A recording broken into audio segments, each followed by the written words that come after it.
Welcome to Beers and Brawls, the show where my guests and I drink beer and talk all things wrestling.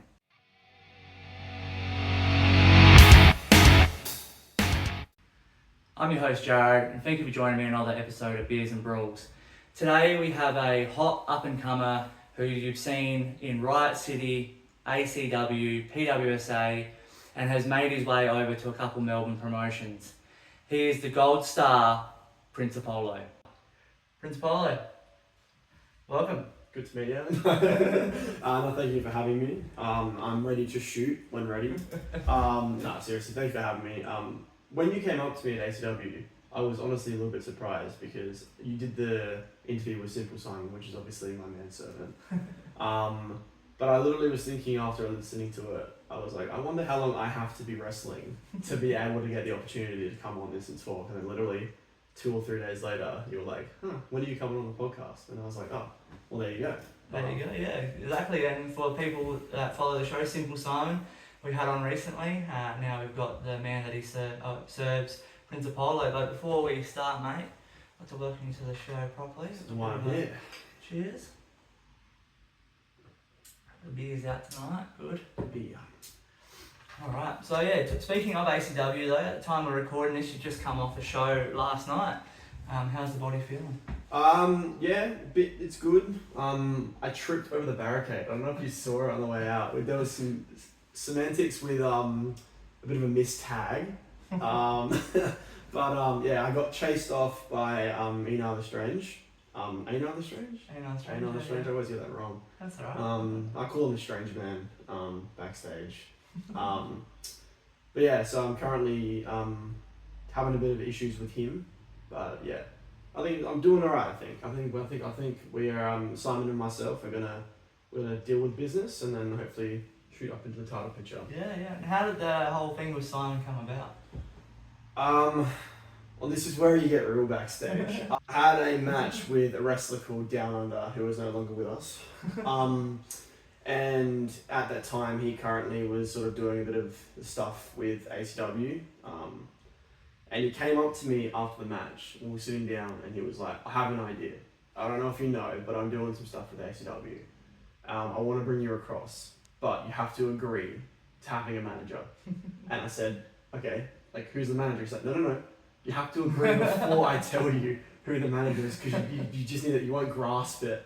And so I was like, well, trying to get booked, trying to get my opportunity. Yeah. I was like, okay, well, who is it? And he was like, Simple Simon. And in my head, I'm thinking like, I'm gonna get like maybe like a female wrestler and have like the whole like female manager, male manager situation. And then he pitched the idea of the manservant and like just and that gimmick. And I'll be honest with you, originally I was a little bit hesitant and I was like, well look, it's going to get my foot in the door. If it doesn't work after a couple shows, hopefully they still keep me around. Yeah. And then obviously it has bloomed into something where Simon is, no joke, one of the most over gimmicks on the show. Yeah. So, don't know how that's happened. No, it's good. No, Simon, it's good, man. He's great value. So it's good that you've teamed up, and he's been around for a long time. So you'll be able to learn some stuff from him, and like you said, now you've got your foot in the door at ACW, you've become a bit of a regular there, so yeah, it's just going to get you more and more reps, man. So. Well, I actually said to him yesterday, after our match, I said, for someone who has been in the business for so long, like, he isn't someone who ever pulls rank. He's always open to do anything, try anything. Like, he's not afraid of looking silly. Obviously, the gimmick of Simple Simon is inherently silly, but he has been around for 10 plus years, 15 plus years. Yeah. So like he has a wealth of knowledge, and like I've been really fortunate to be partnered with some guys in this business who have really taken me under their wing. Obviously Simple Simon is one of them, and also my association with bit of a spoiler alert with Katie Trey. Yeah, I'm just been really fortunate to have some mentors that aren't people who like try pull rank and be pushy and like that, but they're always there to help. Like before every single match I always get a message from Katie Trey saying, hey, like, good luck tonight, you'll kill it. Nice. Even when he's not on the shows, even when he's been out with injury, like, yeah. So, don't know how we're going to this, but I want to make sure that it's clear that, yeah, I am super appreciative of the opportunities that I have been getting, and I know that there's been people that have helped me along the way. Obviously, I'm a natural athlete, obviously, but yeah, being able to work with him has been so rewarding, and it's also, I think, for him, being able to still be part of the wrestling business without needing to go out and, you know, bump every show and do all that has been, I think, a highlight for him. I remember him saying, and also he has gotten more over doing this than I think he said he had ever been. Like, I had a match with Kit late last year, and instead of the crowd caring about what the hell we were doing, they were cheering for Simple Simon, and he's out there on the outside getting it going, and I'm like, you're meant to be a heel. But good times. No, good times, man. It's great to hear. And shout out Katie Trey. Hope your injury's healing up well. We look forward to seeing you back in the ring, mate. But let's find out a bit more about you, Prince Apollo. Oh. We're going to do some questions now. First question, who are you? What's Prince Apollo all about? I am the greatest professional wrestler in Australia. No. I've loved wrestling for like the entirety of my life, as I'm sure you have, and everybody else. Like, it got to the point where I was like 15, 16 years old, and I had like a wetsuit that I used to play with my cousins on the trampoline, and I'd just be like out there hitting moves and shit like that. And it's like, alright, I either need to grow up or I need to seriously consider doing professional wrestling. And at the time, I didn't really know anything about the independent realm in South Australia. But I knew there was something here. Like, I had known something was here because of the Raka Raka Boys. Oh, yeah. When they used to do stuff, and I saw like somewhat around it. And it wasn't until I was like, I think I was 20 turning to 21, and I was like, look, like, I need something to keep me healthy, because I hate exercise. I as much as I go to the gym, I hate going to the gym. So I needed something where I could exercise without needing to like exercise or do it deliberately. Do it a fun way, do it so I'm like distracting myself. And so I fell back in love with wrestling when McIntyre won the Royal Rumble, because I sort of was in it. I always knew who was the champion and stuff like that. Like, I always knew what was going on. And then when McIntyre came back, and he came back to WWE, I was like, I remember this guy. Like, he was one of my favorites growing up. Like, and then I was like, if I'm gonna do this, I'm gonna do this. I did the tryout. The hardest thing I have ever done. I almost passed out when I did this, and it was like, and like I remember reading the ad, and it's just like, you know, cardio is not that important because you'll work on it, and I was like, oh hell yeah, like, you know, I can do all the other shit, like, I don't care. Oh my god, I blew up so bad, like, so I didn't think I got in. Like, I was like legitimately like, yeah, this is it, like, I'm gonna have to. But as soon as I thought I wasn't gonna get in, that's when I realized how much I actually wanted it. So I was like, if I don't get in this round, I'll get in the next round, because I'm gonna make sure I get into the next round. But, good. yeah, I don't know if I think you were there during my tryout, because I think you're one of the people that chopped me. Possibly. I don't Yeah. know. Been dropped on my head a bit, mate. I can't remember much. When did you start wrestling? Training, I think, was late. Hang on. I think I started training in 2023, but don't quote me, it could be 2022 by now, I don't remember. Nah, it was 2023, and then I debuted pretty much a year to the date in 2024. Nice. So I was part of a group that we've come to know it as the Riot 23. Because of the year as well, but also there was like 23 members of our rookie group that got through. Yeah. That was huge. Yeah. There was, and it's great because so many of them have now gone on to debut. Yeah. Right, like, Hayley Hendricks, Smash, because everyone loves Smash. Xavier Carter, Brody Hunter, Ricardo was part of our group, Joe Master, James Dalton, and we've still got a couple more people who are coming through. And please, I hope I haven't forgotten anyone, but I could have forgotten someone. If I did, I'm really sorry. Yeah, that's good, man. I think you nailed them all. That's good. Favorite wrestler or wrestlers, and why? Can you guess who my favorite wrestler is? I think you made a joke about this. Is it Cody Rhodes? Alright, let me explain something. Cody Rhodes has been my favourite wrestler for a long time. I initially fell in love with the Cody Rhodes gimmick when he was doing the undashing Cody Rhodes Oh, because okay. of the gimmick. Because like I'm a big gimmick guy in wrestling, and so when he did the undashing Cody Rhodes and he had the mask that was see through and you could tell he wasn't hurt, like that was what I was like. This guy's money. This guy's awesome. And obviously he left, and I was following him through a little bit, and then when he came back, like I got goosebumps when he came back. Yeah, that was a good moment. Yeah, he came back with we sort of knew he was coming back to WWE, but also when he was in AEW, it was always watching him when he had his match with Dustin, also the stuff that he did with MJF, and then when he like did the match with Chris Jericho, and he was like, I'm not ever gonna challenge for the AEW championship again, Yeah. and he lost that. I remember thinking to myself, like, that is good. Like, it's good. It's someone that is so high in power shouldn't have the top belt. Yeah. Yeah, and so I think that is something that should be across the board. But when he came back to WWE, and then when he lost the first Mania, I was like, yeah, this is the guy. He is the guy. He's putting in the reps. And I think he really won me back over again when he had the match when he tore his pec and he was in bruise, and I was like, oh Jesus Christ, that would have hurt like crazy. Yeah, that would suck. But yeah, Drew McIntyre I always liked. I was always someone who liked not the main guy. I was like really alternative. Obviously Cena is like my generation's guy.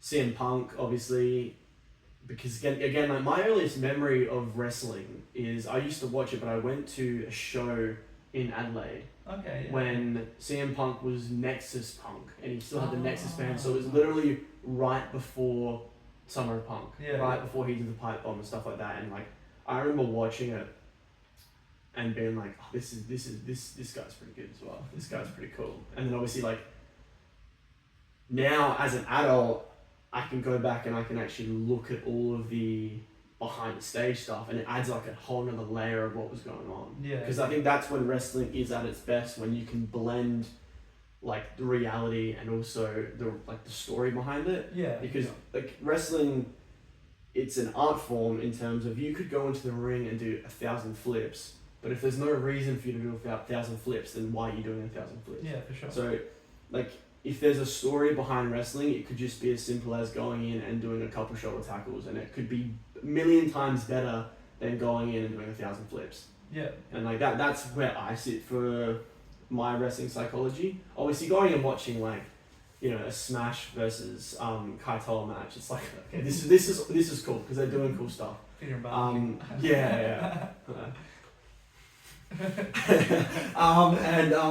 But then if it's like it gets to a point where it's like, okay, well, what are we doing here? What are we really doing here? So I'm always someone who's trying to look for stories in wrestling, and that's also comes across with like my promos and stuff. Like I always try to have a promo that sort of makes sense, which is going back to the first question, why I picked a Greek inspired gimmick, because there's so much mythology behind it that I can then like always pull back and sort of use stuff from that. But yeah, I guess that's it. I don't know how we got to that from there. No, it's great. I love talking. Give me a microphone and I'll just non-stop. This is great, man. This is what I want. This is what the show's about. It's about you and telling your stories. So, the more the merrier, mate. The more you talk, the better the episode is. Favourite match of yours? Oh, okay. My match I think in terms of a match that has probably my biggest match, was my match with Kaitoa last year at ACW. Just because of going into it, everybody was like, alright, this Apollo kid's gonna get killed. Like, he's not winning this shit. Like, Kaito had just come off of beating Adam Brooks, Adam Brooks, and it's like, we went into there and just like how life events happened outside of it, it was just like, look, like, we're putting you over. And I was just like, yeah, okay, what's actually gonna happen? Like, what's the actual plan? But that's probably my biggest match in terms of like my career. One of my I think one of my sleeper favorite matches was against Rocco Reed in PWSA. The only time I've been to PWSA, and it was in the Legacy tournament match, and we went in there and we were told what the falls were going to be, and it was just so smart in terms of the match structure was so smart because Yeah. I walked in there, smacked him with my chain, gave him a fall, but he was pretty much dead for the entire match, so I instantly pinned him twice or something like that. So it was like so it made me look smart, and like looking back at that now, like we hit everything. And we called a bunch of that on the fly, and that was like my second singles match. we literally went in there like, oh, we're gonna go to here, and we messed something up, but what we actually put instead was so much better.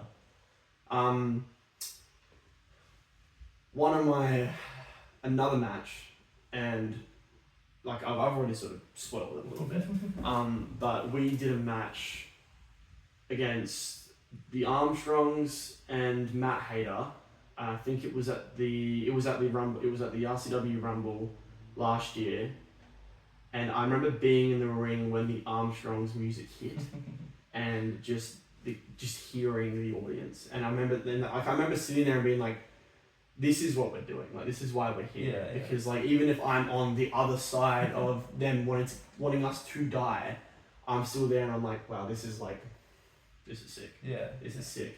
And the only other time I have experienced that was when I had my match against Istria probably 2 months ago. Yeah. And I'm in the ring with Simon, and his music hits, and you hear him screaming from the back, and I'm just like, holy shit, I don't know what's about to happen to me. And he walks out, and it's just like, and I tell Simon, I'm like, "Mate, that's aura. Yeah. That's aura." And I was just like, holy shit, like, yeah. He's a beast. He punched me so hard in the face. Oh. He does that. It was amazing. He did it, and I remember like I actually spat shit out, and I was like, "Oh, this is amazing. This is fantastic." Oh shit. Dream opponent in Australian wrestling at the moment. Ooh. I would like to wrestle Jimmy Zero. He's a Queensland wrestler, I believe. Yeah. He does a shooting star press. Oof. Not as good as I do it. But he's also doing some really cool stuff. He has no idea I exist. He'll watch this and he'll say I would like to, if at all possible, have a second match with Kaitoa. Just because we were able to have a really good match in such a short time, but if we got the opportunity to have higher stakes, Yeah. I think we would make some more magic. The basic, I want to wrestle Zach Sabbath, Chris Basso, before their time runs out. Zach will probably be wrestling till he's 80, but you know what I mean? Yeah. I also want to wrestle some more of my generation people. Like, I would take any opportunity to wrestle, like the Adam Brookses of Australia and stuff like that. But obviously, I'm trying to keep it realistic with what I'm going to be able to do. Yeah. I would love to wrestle some more Wrestle Rampage guys. But yeah, I think I want to have not just a match, but like a bit of a story with some more of my people. Yeah. For sure.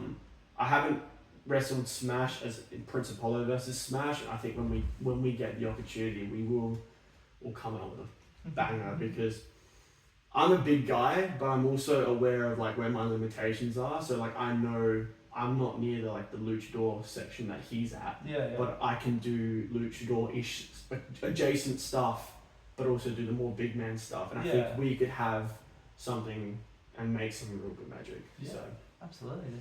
No, that sounds good. that's a good photo of Eli.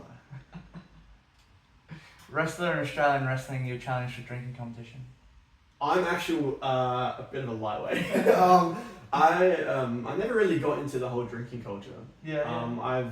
The reason I'm the size I am is because I drank a lot of milk. So I would always opt for like if we're doing a Bailey's and milk drinking competition, I would drink anybody. Nice. But give me Hayley Hendricks because Okay. I feel like I could drink her just by the weight I think she disparity. just smells a drink and she's out of it, mate. I win. I always win. I'm always on top. Oh shit. Most embarrassing moment in the ring. Unironically, it's. I look back and it's fond. It's a fond memory. But one of the first matches I wrestled as SWAT. We had these pants. And I went out there when we got these pants. I was like, these aren't gonna work. They're so tight. It's like, it'll be fine. within about a minute of me being in the ring, my pants ripped. Right, and it's funny because everyone like I've had fans come up to me and be like, oh, was that deliberate and stuff like that, because I had gold step ones on, but no, I never wear gold step. I always wear white step ones when I wrestle because I have to wear white. But it was the only time I ever wore gold, and like I got backstage and my whole, I think it was my left side of my pants was completely gone, and I was just like, I'm so happy I wore like step ones because they're like big boxer ones, so it's more fabric than like Hater wears anyways, right? But that was funny because I crawled to the outside and SWAT 2, I won't tell you who it is, but he was like, hey, do you need me to sub in? Like, do you need me to take your spot? And I was like, nah, it is what it is, it's done. It's done. Yeah, that, and I called myself pathetic in a promo that I don't think anyone caught. Because I jumbled up my words, but that was my first ever live promo, and I remember being, it's crazy because I've done public speaking stuff before, but I remember like it's just a different game because like I literally had like it all pretty much the whole start scripted in my head, and I'm like about to go out and I'm like, how do I pronounce this word? And it was good evening. I was like, I don't know if it was good evening, but it was like so simple, and I turned to Simon and I'm like, how do I say this? And he was like coaching me through it, and I was just like, oh, whatever. And I was like, and I walked down, and I'm like, oh yeah, and I was like, good evening, ladies and gentlemen. It's so, and then like, yeah, it's always the awkwardness of like, you think you're gonna get a pop from something and you don't, and it's like, oh, okay, tough crowd, right? Like, but yeah, I mean, there's no such thing. I don't think there's such thing as a botch in wrestling. In terms of like, accidents happen. It's part of the game. Yeah, for sure. I think there is something to be said with people over exaggerating their limits. So, you know, someone can be like, oh, I've done this, I can do this, and they've never done the move before. But, you know, if you try something in wrestling and it doesn't go 100%, it's like, that's okay. At least you're trying to do something, you're trying to do stuff. But, yeah, wardrobe malfunctions happen. I was just really lucky I had, and I'm smart enough to actually have, like, wear not like tidy whities and shit like that. Like, that would have been bad. Oh, that's good. Your wrestling goals currently? I would like to own South Australia. I know Dean Brady currently has it in a chokehold. But I would like to bring Prince Apollo and the gimmick to as many companies in South Australia, and then hopefully get some opportunities in some other companies. I've just debuted in MXW 2 weeks ago in Horsham, which was a pretty interesting experience. Just the disparity, like they don't know who you are. Yeah. So like, and it was bad because we did the opening match and I went out. I went out second, but it was me answering an open challenge, and I walked out and like no reaction. No reaction, and then I walked out, and as soon as you feel there's no reaction, you're like, alright, I'm gonna work extra hard. So I walked out and just like, you know, you don't know who I am, I don't know where I am. Like, and I was just bagging on Horsham, but like, nah, fair enough. Like, Horsham was a really cool place, but it's weird trying to. It's like debuting all over again when you go somewhere else and you got to establish it. But I would love to eventually get to a point where I'm at a level where I can go somewhere and people be like, I sort of know who this person is. I don't know if I necessarily have the aspirations to go to America and really tear it up there just by, I have a lot of other hobbies and stuff like that, and it really is a lifestyle choice that a lot of people make, and you have to make that lifestyle choice. But again, like, I'm still so young in my journey. I think I'm just about hitting the 1.5 year mark of my career. So I'm really focusing on trying to get better, get as good as I can, you know, get my diet under control, and whatever comes. I would love to do a Japan tour. With a couple of the boys and girls. But that comes when it comes, you know. We have such a healthy scene in South Australia, especially, but also in Australia. There are so many companies popping up where it's like their goal is to bring it all together. And we need more good companies to help the industry grow. We also need smart people in charge of those companies to help the industry grow. because the bigger the industry grows, the more opportunities people will get, and like the more like and this is like a big thing. I mentioned it to a booker recently, like sharing other people's promos and really getting behind a show is so important, because you know, you might have 5 or 6 people that are friends from outside of wrestling see that and be like, oh, this is kind of interesting. And people come to a wrestling show. My family comes to a wrestling show to watch me wrestle. Yeah. They don't, like, no offense, they don't care about the other wrestlers. Yeah. But if they can go into the show and understand, well, this is why this person's wrestling this person, it's like, that is why we do it. Yeah. And so, but it also gives them a better experience, because sure, they know why I'm wrestling the Strange Man. They know why Einar and I are feuding at the moment. Yeah. But they don't know why the Heat is doing what the Heat's doing. They don't know why, you know, Slick is swearing at people in the ring. So they don't know why they're doing their own thing. So like sharing is so important. Even if, you know, like quality control is a big thing as well. But sharing other people's shit, it gives everybody a boost. And the more we boost each other up, the bigger the industry gets, and the more opportunities we'll get. Yeah. And the more opportunities we get, the more opportunities we get to make money. Yeah. And to make more money, and for more people to make wrestling their career, if that's what they choose to do. Yeah.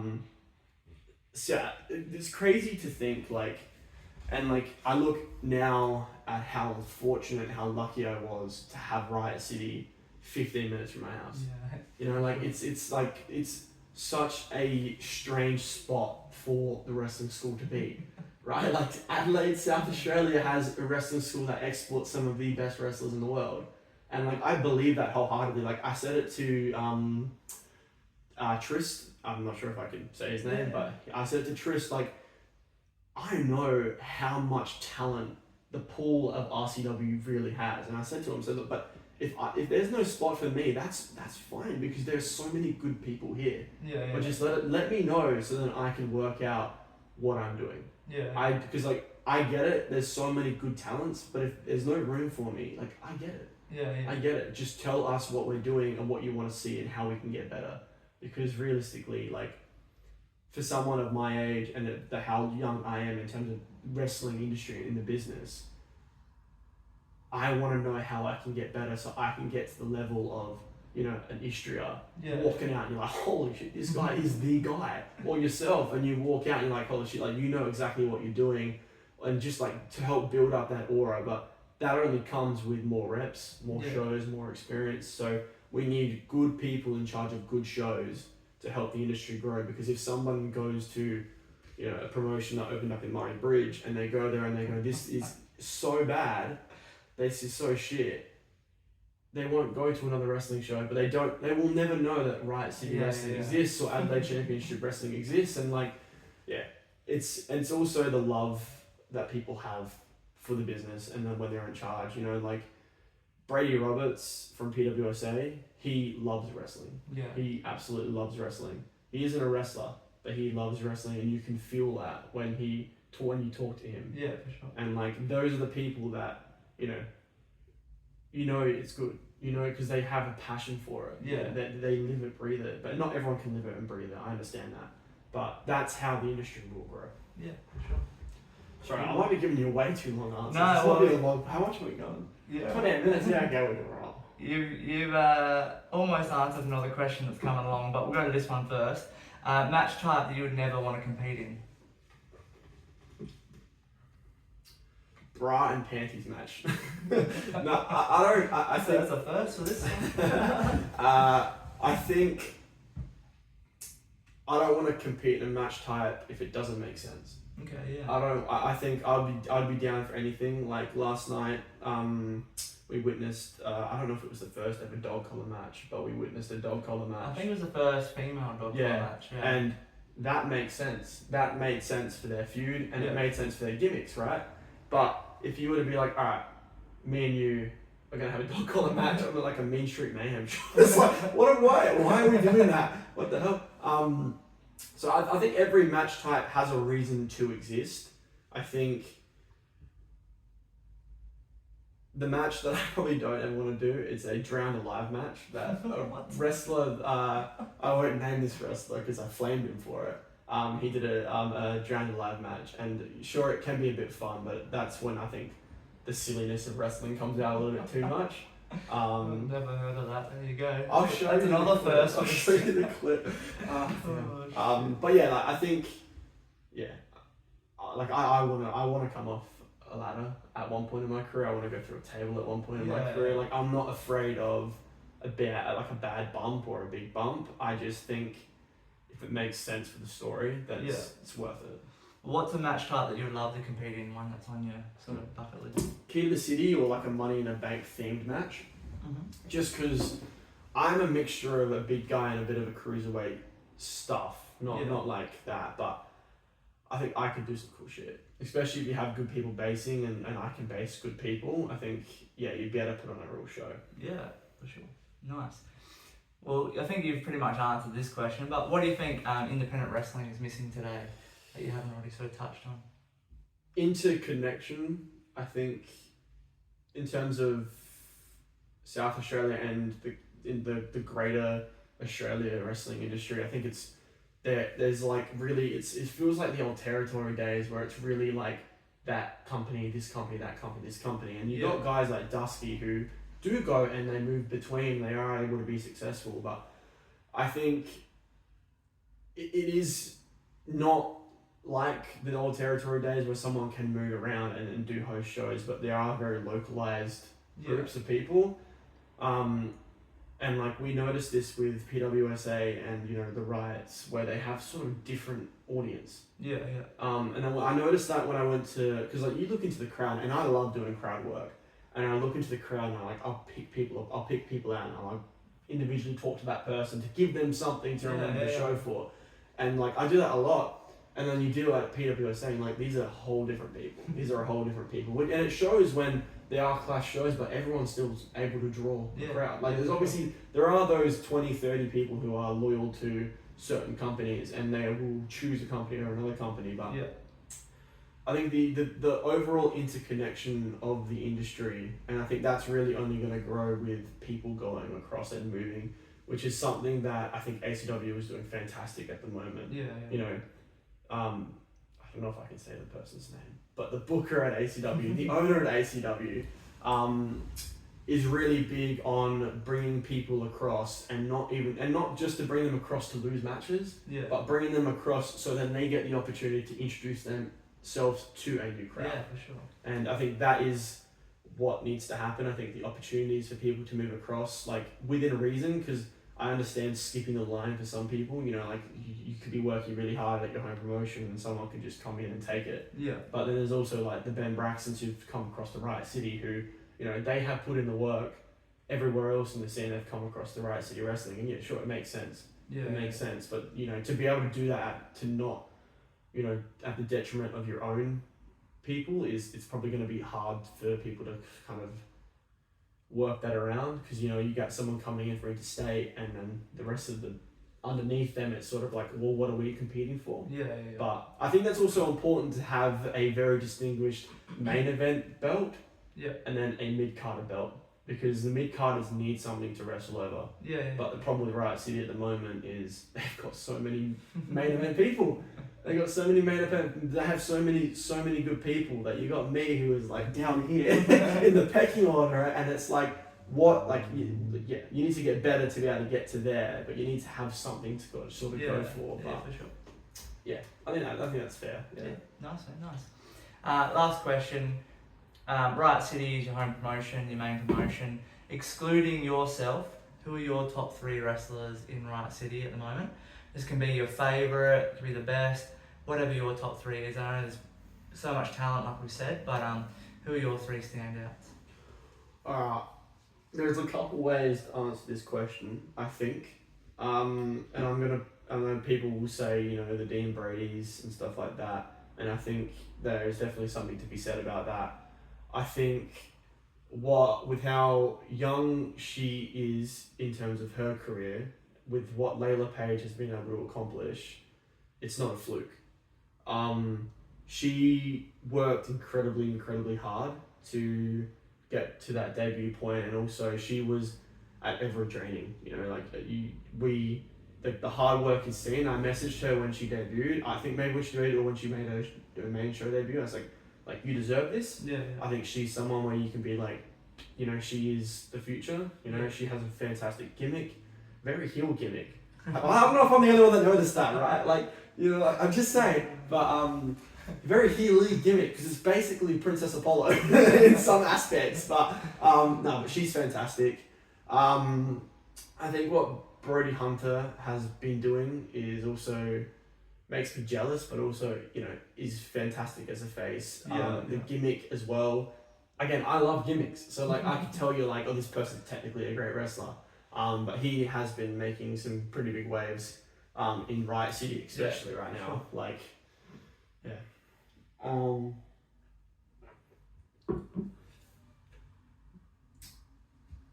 I love banjo.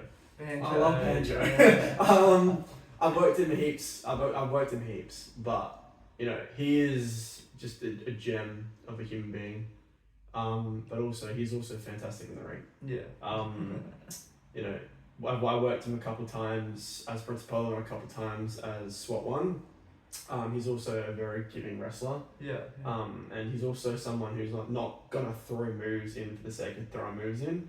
I was really wanting to do an Olympic slam onto the 3-way stack last night, but he was like, not doing it because these are the reasons why. And I was like, okay, that's fair enough. But he's also looking fantastic at the moment. Yeah. That body biz is really working for him. So I tell him that every time I see him. Yeah, I think, again, you got like Ben Braxton's, the Dean Brady's and stuff like that. Yeah, but they get a lot of love already, so I'll give love to the other people. No, that's awesome, man. No, great answers. Well, that brings us to the end of the questions, man. I appreciate you going through them. Some amazing answers there. And I really look forward to what you're going to get up to next. But now we're going to get some photos up and look for a bit of your career so far. My, 18 months? My 18-month career. Hey, you've done a bit. Alright, Polo. I've got the photos up. You ready? Alright, show me my career. Alright, we'll start with photo number 1. What a terrible headshot. I look like I've been photoshopped in like last minute, which it probably was. The Party Guy Memorial Show, another rest in peace. Oh, yes. Yeah, look, this was, I think, a very last minute. This guy is sort of probably ready. Let's see what he can do. I found out the Wednesday beforehand, and I remember telling all my friends, I'll tell you when I debut. And then I found out the Wednesday beforehand, and I told them, and they're like, sorry, we're busy. And I was like, alright, sweet, fantastic. I've wrestled. I mean, I guess debuted against one of my favorite, like coach who was, you know, taught me most of what I knew, and obviously Havoc, and then Master Cray, which is how he likes me to refer to him. It was a good match, and it was my debut match, and it ran like 15 minutes. Nice. And I remember I pitched the idea, how about I come in first and just take a big move, and I'm out for like 10 minutes or something. But they came in, no, we're gonna do this, and like they let me get some cool shit in, which I think really helped me establish myself a little bit more. Yeah.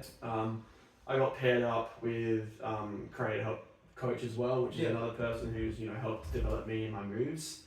But yeah, it's a pretty humbling experience being able to go out there and, you know, still be freaking out. There's a couple fun things that come out of this actually. There's a spot where I'm booting Zach on the ground, and he says line up. I didn't hear line up. He goes lay him in. And so I'm like, alright, so I stop him harder. And he goes back, he's like, oh, it was really good, but you kicked me so hard. And I was like, you told me to. But yeah. He's also, thank him for me using the Olympic slam, the angle slam. He was the one that was just like, I was like, I wanted to do a feast your eyes. And he was like, you ain't getting me up for a feast your eyes, you do the Olympic slam. I was like, very good, but yeah, I'm pretty happy. There was no one doing that at the time. I think Cornell, old gimmick, was doing a high angle back suplex, but yeah. First match, in terms of what it was, I think I did alright. There was, you know, a lot of stuff I look back now and I'll cringe of, you know, what I did and shit. But yeah, last minute, I was just really happy that my gear was all ready and stuff like that. Yeah, So, absolutely. Being ready, man, that's the main thing. It's good. there's another story about that, but Same show here. I forgot I used to wear that arm tassel. Yeah. Definitely lost a lot of weight since then. You know, it's hard to quantify when you look back and stuff, but Yeah, it's definitely when you look back on some old photos, you go, oh shit. pudgy boy there, hey. Look at that. That's when I got the. Just go back for a second. Oh, sorry, man. I got the name Pulo from that tan. That's not too bad. Obviously, my fingers and stuff are pretty tan, but That's not, yeah, it's not too bad. The lighting might have not done you justice, but yeah. the belt's already worn out. Look at that.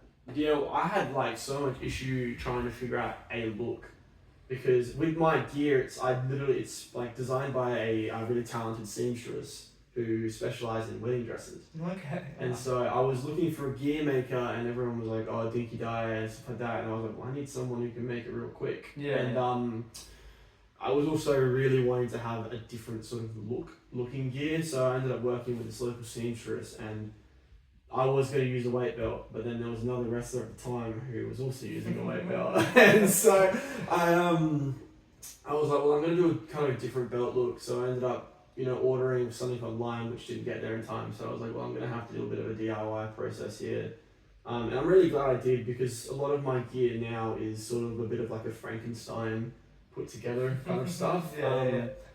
But yeah, I mean, my jacket is my entire gimmick, so I feel like the stuff that goes on under the jacket is not as important as the initial presentation. Yeah. And I think that really works well with my gimmick. So Nice, dude,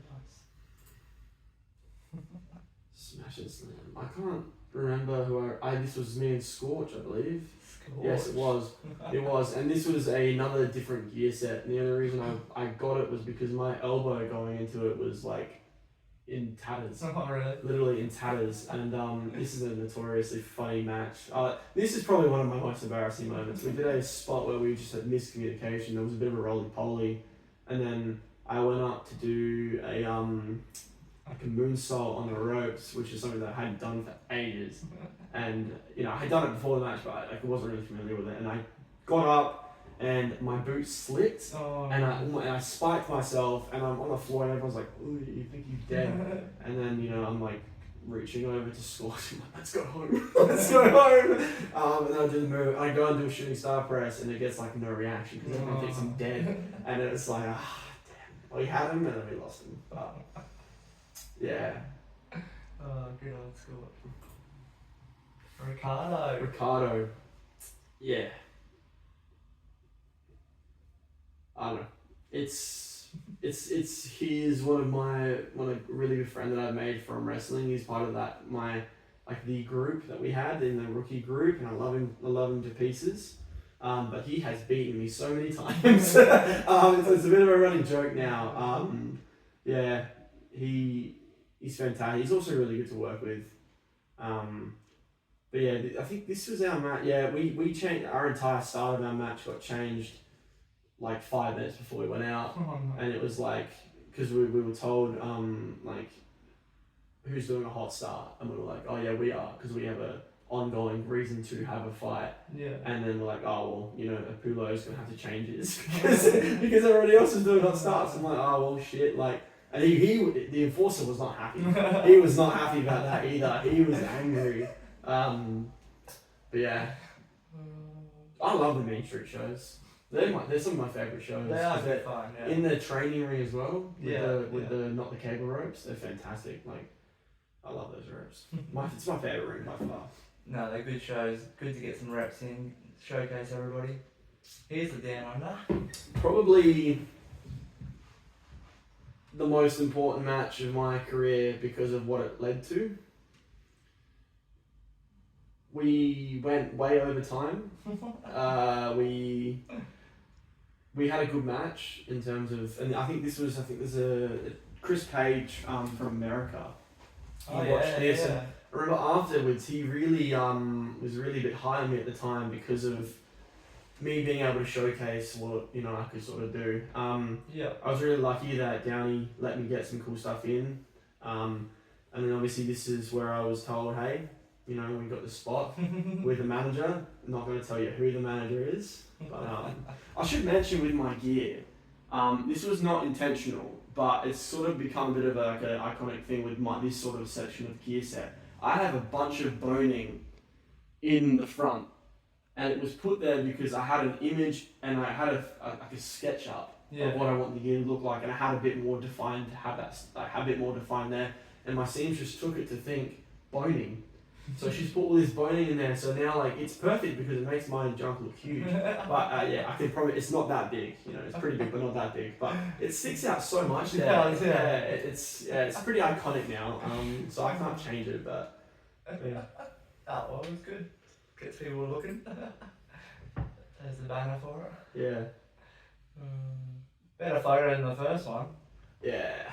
Because again, like, I was told a couple, like, literally 3 days before my debut. This was my second match as Prince Apollo. No. So I debuted in, I think it was like September or something like that.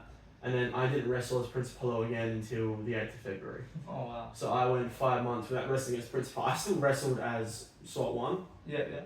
And so that was obviously really, you know, I was getting booked to SWAT 1. So I wrestled Downey 3 times in a row. And I think he didn't like me from the beginning. And then the second time he was like, alright, he's alright. He let me do, he's probably thinking, he let me do a hip, give him a clothesline out of a shooting star press or whatever. And then we get to the point where we had this match, and, you know, things didn't quite go all great, but, you know, it went well enough. So Good. oh, Ricardo again, and Xavier Carter. the Matt Hayden musical. Yeah. Show, wasn't it? Yeah, I'm really close friends with Xavier Carter. We recently just went over to MXW together. It was a fun match because of just the fact that there's 3 competitors. We were able to do some fun stuff with that. There's not really much more I could probably tell you about the match. It's probably one of those, you know, forgettable fun matches that we had. But yeah, it eventually led to me, you know, getting pinned by Ricardo for the first of the 4th times. But yeah, it was fun, I guess. Like, again, the Mean Street shows are always fun. The setups, the ropes. But this was during the phase where they were, like, doing the themed ones, which was really cool. But the ring position kept changing. They kept moving where they were going to set the ring up. So I was like, where is the crowd? Like, all right, over here now. So yeah. Shit, nice. Yeah. This was my I guess my Judas, my match that should have been.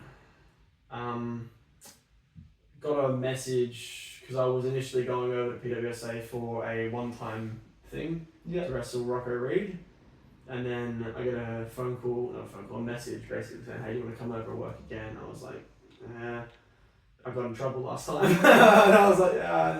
I'm like, well, you'll be working Zach, and I was like, yeah, okay, yeah, 100%. So yeah, unfortunately he got injured a couple of days beforehand, and the match sort of fell through. They were looking at getting a couple of replacement opponents, which they ended up getting one, but then that person wasn't able to compete either. And then so they were just like, look, just come and we'll figure something out in a day. And I was just like, look, like, I'm pretty green, you know, like, I think it's probably just best if, you know, you just don't try throw something together. Because again, like, this was Zach was going to come in and just probably kill me, which was I was very happy with. Yeah, and he went on to have a match with Ace, I think, whatever it was. Yeah. He looks so different there, hey? Yeah, he gets longer hair and he's a different person. It's a different photo, yeah. Yeah. So, He's the Cold Star. Cold Star. This was like the first of the backstage photos they were taking. I can't remember what show this was at. It must have been. Was this your debut show? I don't think it was my debut. It could have been. Oh, it could have been actually. Yeah. Probably just still freak out, but yeah. It's a good jacket though. it's my gimmick. It's my entire gimmick. If I didn't have that jacket, I don't reckon I'd be getting booked. Yeah. Pretty cheap too, actually. I think it only cost me like $400 in total. That's not bad. And it's Yeah. like made out of, like, I could put that and wash it. Shit. Yeah, it's machine washable, No way. apart from the beads. But, Yeah. That's cool. yeah, it's again, my seamstress, she made that for me out of just like a design, and she nailed it. Like, yeah. I don't know about the white. Like for me personally, like that would be brown and tan all over it by the end of like a couple days. I'll be honest with you, it's tough to keep some of the gear white. But again, like it's different. And when I was looking around at what everybody else was wearing, and it was like, okay, this person's wearing black and green. It's like just like the other 15 people. But I was like, well, I want to wear something that's not really been seen in South Australia at the time. Yeah. And then I came up with the gold and white, and I was just like, look, like this suits the blonde and it suits the gimmick. 100% suits the gimmick. Yeah. Yeah. It was funny because, you know, like I was doing that, and then at the same time I was then doing the black as swap. So it was very much like a different side of the same coin sort of gimmick. Yeah. But yeah, a bit pudgy then too as well still. It's alright. It's a mirror reflection though, mate. Yeah, same thing. I think it's that's from the same show, I believe. Nice. Good photo though. I don't know who took that. Probably Jaidyn. It's a good photo, yeah. I don't know. Doesn't get a watermark on it. Oh, this was a fun match. Yeah. Beer and barbecue. This is beer and barbecue. Yeah. This was my first set of gear that I got made up, that I looked at, and I got made up, and this was like the test pair, and I was like, this isn't very good, I don't really like this. And then I wore it for beer and barbecue, and everyone was like, that's your best set of gear, and I was like, oh, for fuck, like, come on guys, come on. Yeah, I feel like this was the first match, so I feel like I came into my own in terms of like, I was not freaking out. It was against Brody Hunter, and it was a bit of like a, just go out there, do whatever you want sort of match. Yeah. So I did like moves that like I never do, and we just wrestled around the ring for a little bit. It was my first beer and barbecue because unfortunately we missed the year before, in terms of no one debuted the year before. Yeah. But yeah, really good lighting in terms of to help that jacket pop. Yeah. I think that is very that was good. my profile picture for ages. It's a good photo. Yeah. It's good. The notorious shooting star press we were talking about. Yeah, I don't know. I have a very pretty shooting star press. I think the story behind me learning it is a bit funny as well, because I always was like, I'm gonna do a shooting star press. Everyone's like, yeah, okay, sure, kid. When the sun turns off or whatever. But like I grew up, and I don't know if you remember this. Like, did you ever get like your hand scanned for your height? No. So the only reason I'm as like, I guess like agile or like flippy as I am is when I was a kid and I broke a bone, they scanned like a ligament in your hand. Yeah, right. It's like a well-known thing, Yeah. and it gives you like an estimated height. Okay. And so my dad was 6'4". My mum was like, my mum is like 5'6". So like I was like, either I'm gonna be short or tall. And it came back and I was told, oh, you're gonna be 5'9". Yeah. And I was like devastated as a kid. And like looking back now, I was like, it's not that bad. It's not bad being 5'9". But I look back now, like, you know, you're looking up at your dad, he's like a giant. And Yeah. like, I really want to be that tall.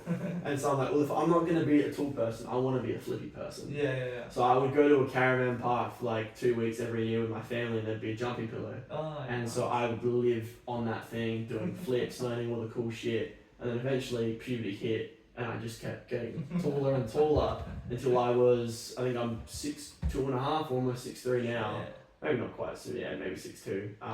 I think it's good to be a 6'3", a behemoth. I don't think so. But until I got to a certain height where I was like starting to get taller and bigger, but I was still able to do all the flippy shit. So when I came across the Riot City, you know, I knew the ring wasn't a trampoline, but the thing that interested me the most were the ropes. Yeah. I could get some jump off that top rope.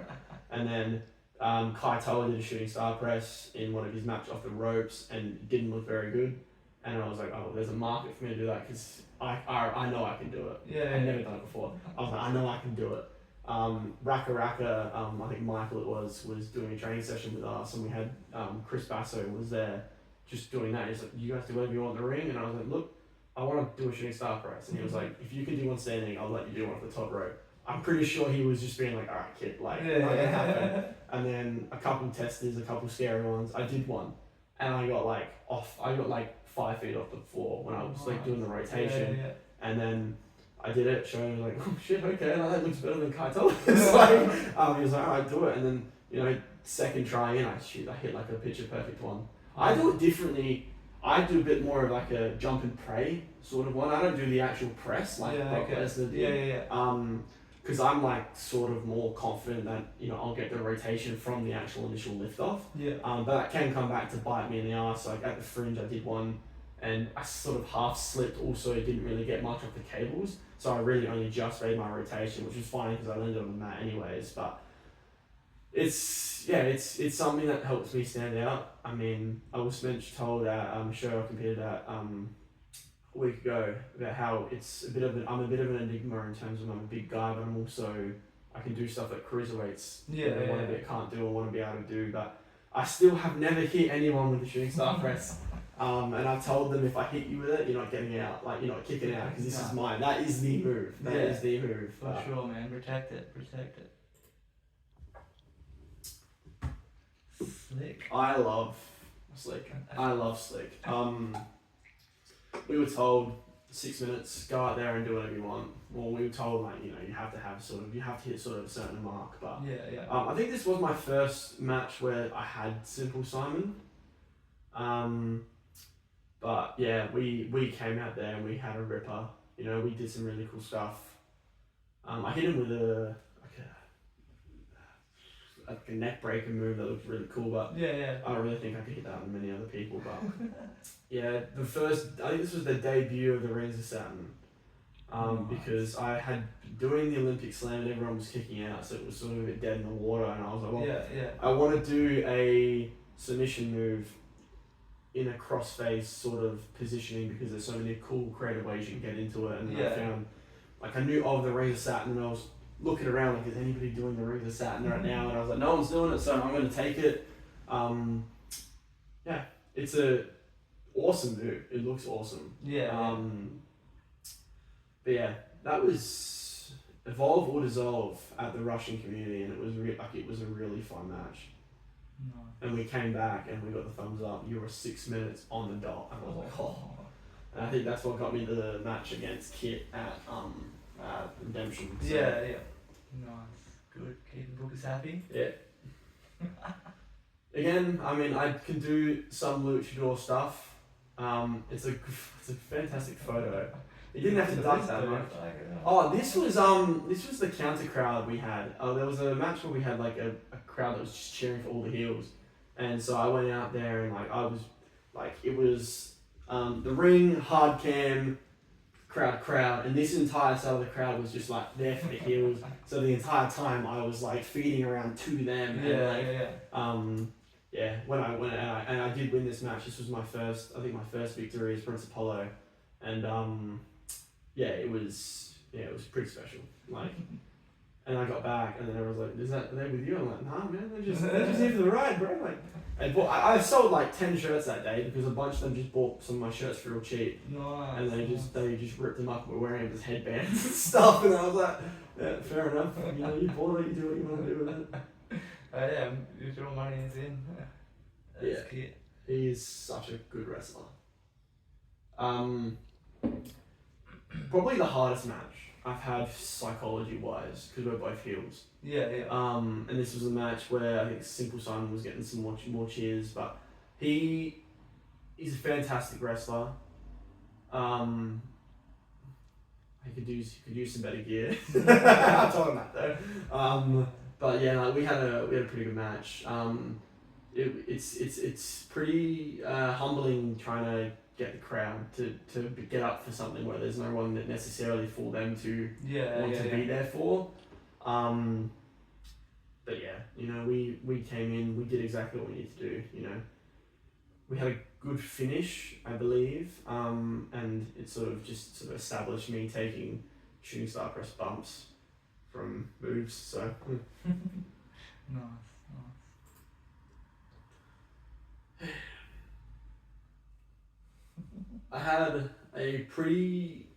I was very fortunate and lucky to be getting the opportunities I was able to get in my rookie year. I think working for 3 different promotions, 2 different gimmicks, and to really get the opportunity to show what I can do.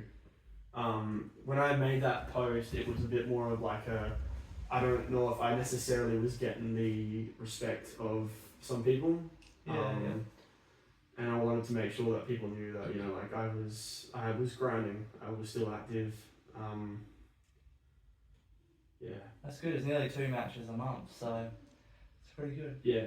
For a rookie year, that's really good. Yeah. It the swap matches really bumped that number up.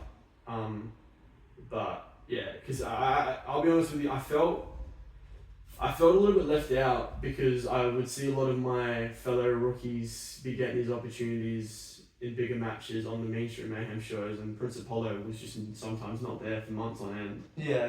Because I always worked really well with Katie Trey, and so I was always the one that was like, hey, like put the hood on tonight, and I was like, yeah, fine, like that's what you want, I'll do that. Yeah.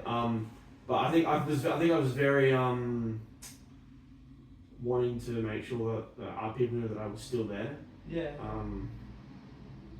But yeah, 23 promotions, 20 matches. That's now jumped up to 5 promotions I've worked for just in the last 3 weeks. Nice. Yeah. It's good, man. No, it's a decent rookie year. It's good. The good old brain buster. Yeah, Jack is fantastic. He was awesome to work with. This was a triple threat match with Bongo Sowers and Jack Matz at the Heat show, and it was such a cluster F. Yeah, he was awesome to work with. It's funny because we did this, and he picked me straight back up. I was like, we're going for it again. I was like, okay, okay. But shit. I got the W on that occasion. Which was really needed it, but yeah, it's interesting working with different people to see how they work and different locker room experiences as well. Yeah, something that I've definitely noticed when I've gone over to different places. But yeah, like again, Bongo Banjo, he's a fantastic wrestler. He knows exactly where to put stuff and where not to put stuff, and when I'm wrestling with him, I always know that I'm in safe hands of where how the match is actually going to be structured. Yeah, another really great opportunity to work at ACW, and being the guy that they trust with the Interstater is also something where it's something to be said about that. And like, for someone who was so young in terms of my wrestling career, like to be able to be like, hey, look, you're working with this guy. Yeah. We don't know if he's good or not. We don't know anything about him, but just do what you can, do what you want to do, and we ended up having a really good match. And again, it just really established Simple Simon with me, and it sort of really showed that it was working. Because it really did work. And like it got to the point where during Fringe, like I was doing my entrances at one of the Fringe shows that Simple Simon was off doing the errand for me, and it felt so weird going out by myself. Like I was doing my whole twirl, and I was like, oh yeah, he's not here, right? Yeah, sweet. Yeah, fair enough. But no, you're right. There is something to be said about being trusted with the Interstater, because now you've done some interstate, you realise, they don't know who you are, they've never met you, you haven't trained with them. So same on the flip side, they're coming in, they're probably nervous as hell, they don't know who the hell you are, and you trusted with giving them a match. Well, yeah, I mean, the job as a heel is to make the babyface look good, and that's something that I take very seriously. So like, especially with him having a drunk gimmick, it's really easy to be able to be like, okay, well, I'm going to take this very seriously.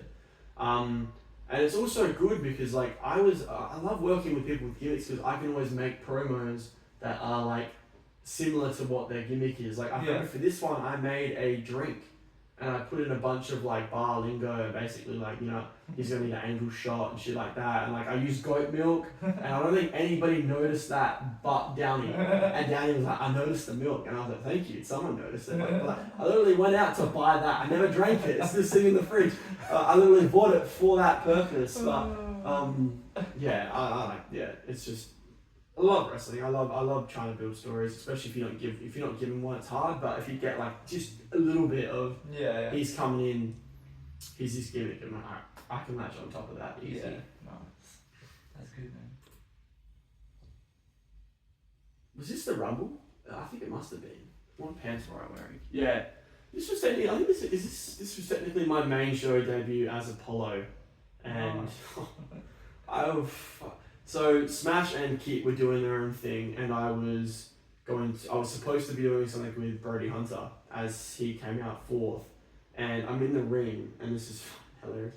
I'm in the ring, and Eastry's music hits, and I'm just looking around at everyone. I'm like, oh, this is a mistake. And it was funny because during the music, the actual prep, when they played the music beforehand to make sure it's all in, Eastry's music played before Brody's, and I was like, okay, someone's going to pick that up. Yeah. No one picked it up. So he got to the show, and Eastry's music played, and I heard there was a commotion out back where he was like running towards the stage. Eventually they changed it, but for a split second I was so terrified because I was like, well, these two have to do their thing. Yeah. I'm going to get the shit kicked out of me. And I was like, I'm going to have to work with him. Never met him before, you know, like now that I've met him, he's awesome to work with, has the psychology. But yeah, this was, I think this was also Simple Simon's RCW debut. He had been around for so long, working really hard, and this was, I think, he came in at number 5, and just from that point, we were Simple Simon vs Apollo on Riot shows as well, because I don't think they just like, look, like it's working over here, let's see if it works over here. Nice. That's good, man. Reanimated. Oh, this was my match against Havoc. I think we had a really good match. I had a couple of family friends there who were like, we came to you first when we came to this one, and you look like a different athlete, you know, you look like a different wrestler. Nice. Again, Havoc is so giving in the ring. He's not someone that's just not going to take his stuff, and especially when we were like, we might go over, well, it's cut stuff, he's like, oh, he cut his own stuff. Yeah, wow. And he was like, no, we want to make sure you still get your stuff in. Again, established Simple Simon and myself at RCW, but also hard because I couldn't make a promo because I was answering an open challenge, which I've been doing a lot recently, and it was tough. Yeah, it was tough because I love being able to promote the show. I pride myself in, if I get booked, I'm going to be there from setup to pack down, and I'm always going to have a really nice promo up. And yeah, it was a bit of like I'm sort of just showing up on the day and doing my thing, but yeah. That's good, man. Super Clash. Yeah, I was told that I was going to be working one of the shows, and I had worked the first one, and I was like, alright, so I don't think I'm going to get another opportunity. And then something's happened. I think someone's gone down with injury or whatever, and this is what's come about of it. And the whole gimmick behind this was CBTM didn't want to tag in me, and so the entire time I'm just there doing my thing, and eventually I get tagged, or I tag in on myself, and I hit 2 moves, and then I get hit with Hammerstone's finish from Ricardo, and oh my god, I was so and then you take the pin, so it was a tough day in the office, I think, but yeah, it's always awesome working in front of the Fringe show. Like I was really lucky to work in front of the Fringe crowd very early on last year. And you know, being able to be in there with Katie Trey, it's almost like you're a fan watching him do all the stuff, all the gimmick and the crowd work and stuff. You know, being able to do that with this, it was a fantastic opportunity, and like came out with my helmet the show before. Got no photos of it. Oh, Jesus. Yeah, so again, working with Banjo, fantastic. Yeah. You know, it's always a great match when, you know, his mind is in it, so. Yeah, absolutely. Great little match there. We're coming to the end now. Oh, yeah, okay. Yeah. It might be a bit jumbled up, but yeah. No, that's it. I think there's a lot to be said about the pillars of the new generation, or the pillars of the new people holding up the industry at the moment. And I think there's a couple of people that deserve to have spot among that rank, but there's no one that's more deserving than Kai Toa. Yeah. As much as I hate the man, he is someone who, from the jump, was told he was the next person, Yeah. and you know, he every match would always put in 1,000%. You know, consistently get better, get so over. Yeah. You know, works in Melbourne and everywhere. And then I get told that I'm working him, and I was like, oh, this is gonna be such a cool match. I planned it's funny because we came in and we didn't really talk about much what we were doing, because I think he was working matches beforehand. He didn't want to jumble it up, and we walked in, and I think this is it. We walked in, I'm like, I have a start, I don't have a finish, and he walked in, he's like, well, I have a finish, I don't have a start, and it just worked together. Nice, It just worked nice. perfectly together. Yeah, again, this was really my coming out party. I think everyone expected me to come in and lose. Yeah. I expected to come in to lose. But you know, I did cheat a little bit, but it wasn't enough for people to be like that. And then obviously, you know, afterwards he had the audacity to get up after I had attacked his leg, so I thought I had to put him on the shelf a little bit to just prove my point. But yeah, the pillars. He Nice. is one of the pillars. Good old Kai Tower. Yeah, okay. This is a good, interesting. I still have footage of this. So I was told, you know, they're doing the Rumble. I can't remember if I did anything else about the Rumble. Was it the Run-In night? No, sorry, I wrestled Istria on this night at the Rise to Glory as well. Oh yeah. Yeah. So was that Rise to Glory? I can't remember now. Yeah, it was. Yeah. So I wrestled Istria in the opening. Yeah, because I was injured going into the Rumble. I wrestled Istria in the opening match. In the Rise to Glory pay-per-view or the show, and then we did the Rumble, and so I went into the Rumble with a microphone attached to me, and I need to clean the footage up, clean the audio up, but the entire time I was recording, and then I walk in and I get the shit kicked out of me by some of my coaches and yourself, and it's hilarious. It's like, oh, that's like one of the most clearest bit of the audio is you coming over to me and be like, "Are you alright?" Like, "Are you dead?" And I was like, "I'm acting." But again, like, came in and like wrestling Easter as well. Like I said before, like the aura he carries when he came out, I was like genuinely like, "Holy shit!" Like this is crazy. But yeah, the Rise to Glory is interesting because you win the briefcase. Yeah. It's sort of, I don't know. It sucks a little bit because then you don't have the opportunity to have those Key to the City matches. Well, it used to be a ladder match. Yeah. But yeah, Bongo Sours won it, and you know he's He did. definitely deserving of the opportunities he gets.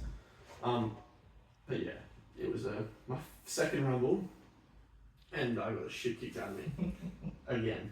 Oh well, good fun. Yeah, there we go. Yeah, what can I say that I haven't already said, apart from F that man? It's again, like, it's a situation where it's different. Match planning it's different from where you come from. Yeah.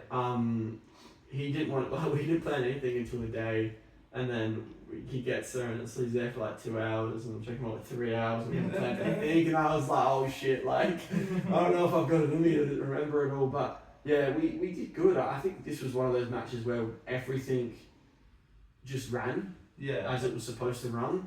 And then considering he went on the next show to win the heavyweight championship, you know, I had a string of matches. I went from Kit to Kaitoa to the Strange Man to Mr. Cliff to Istria. So like I had a really good run of people. Yeah, really good, So yeah, can't complain at all about the opportunities I've been getting at ACW. Yeah, man. No, very good. I think this is our last one, mate. Merch. Bit of merch. Yeah.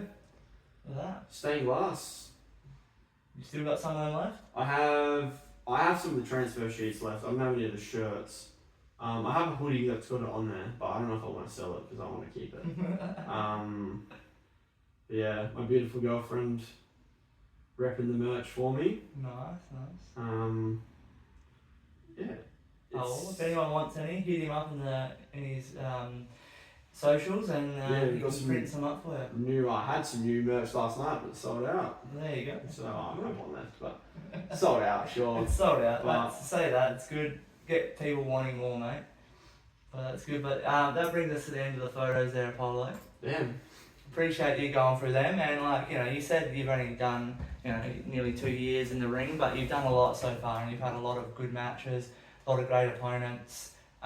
So it's only going to be on to bigger and better things from here, mate. So I look forward to what you're doing next. Crazy. It's looking crazy looking back, isn't it? Yeah. Yeah. All right, Paulo. I'd love for you now to plug social media, events you've got coming up. We just talked about merch, that sort of stuff, but I'll have all the links below, but where can everyone find you? On my Instagram is my main source of my wrestling content. I've also got my Facebook. And at ACW Salvation on June 6th at the Estonian Hall, I will be hopefully competing there and putting down the Strange Man once and for all. Otherwise, I'm sure I'll be doing something because I am that guy. But yeah, other than that, I have had a pretty good time. Pretty interesting chat. It's good once you get going. Hey, Yeah, you can sort of keep moving. But I appreciate you having me on. Hopefully, maybe in a couple more years, I can come back and have a bit more to talk about. Absolutely, a couple more stories. Absolutely. But, yeah. I'm sure there'll be plenty of achievements and stories when we do a part 2 in the future. But I appreciate you coming in today, mate. It's been great to hear your story. You've had a lot of great stories and a lot of things to say, and hopefully a lot of people get some good knowledge out of this episode. I know I have. I've really enjoyed it. But until next time, mate. Thank you. Thank you for joining me on another episode of Beers and Brawls. Another huge thank you to our guest, Prince Apollo. It's been amazing to hear his story, and I look forward to what he has going for him in the future. So make sure you give him a like and a follow, all that sort of stuff. Get behind independent wrestling in your state, in your country. Throw the support behind the guys and girls putting their bodies on the line. Give us a like, subscribe, all that sort of stuff. And until next time, cheers.